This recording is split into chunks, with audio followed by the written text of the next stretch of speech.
always clear exactly how the marijuana seemed to be helping. For example, in chronic pain, it would be reasonable to assume that it acts like aspirin or even morphine, damping the pain signals. But that may not be the case. Dr. Mark Ware is a professor of anesthesia and family medicine at McGill University in Montreal.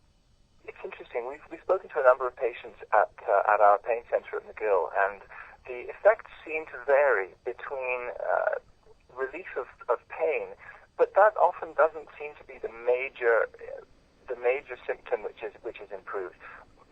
Almost unanimously, patients report that smoking cannabis, usually in the evening, helps them to sleep, and that in some way may be reflected in an improvement in their ability to manage pain.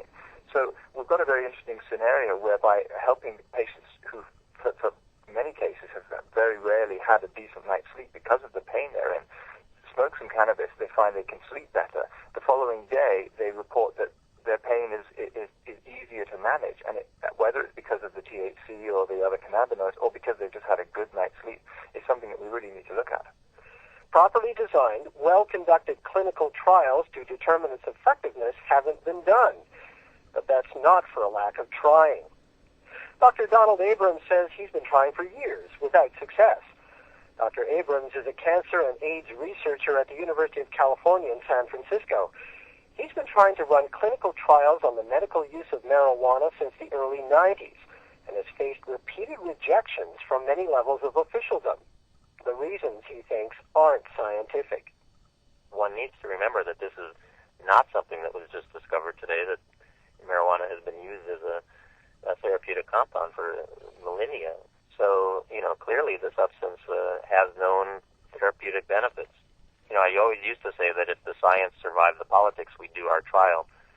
Well, then I think that's another one of my naivetés, that the science and the politics are so intricately involved and interwoven that which one is going to survive and triumph remains unclear, but I have my ideas.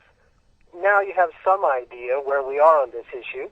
It's a highly charged political controversy, and separating the science from politics isn't easy.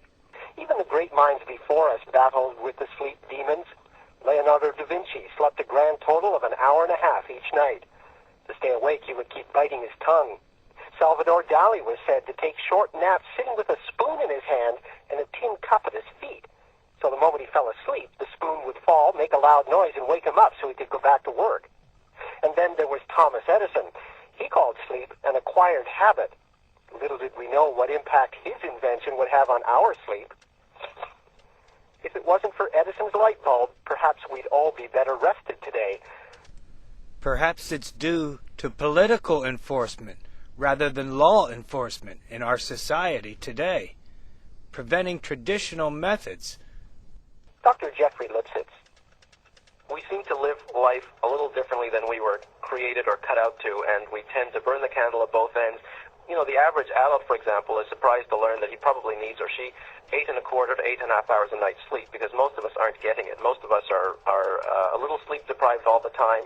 Dr. Jeffrey Lipsitz runs Canada's largest sleep disorder clinic here in Toronto. He says the answer to the question of why we need sleep may be found by studying those who have trouble sleeping, and there's no shortage of people in that situation. According to Sleep-Wake Disorders Canada, 1 in 4 of us struggles with a significant sleep problem every night. So far, scientists have documented more than 90 different types of sleep disorders. Dr. Lipsitz blames it on our 24-hour society.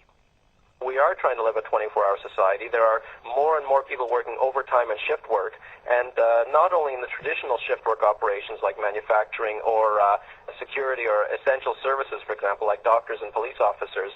It's airline pilots and stewards and stewardesses and people working in the 24-hour variety stores.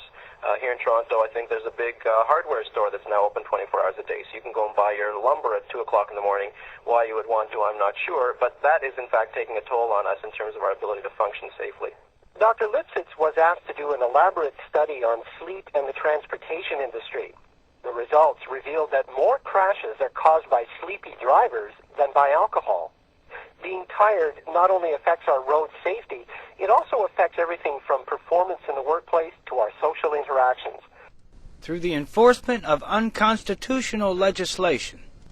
We have been deprived of our traditional remedies, depriving us of our independence, channeling us to become dependent on politics and its methods toward its goal of monetary gain. Does a close examination reveal that law enforcement is actually causing accidents on our highways, causing sickness among our peoples? For years, politics has been using law enforcement to restrict our freedom of choice more and more, crippling our society, systematically eliminating those that would embrace our constitutional principles. And our corporations spread this type of society to other countries. Retaliation would be inevitable by those valuing freedom and choice and the pursuit of happiness.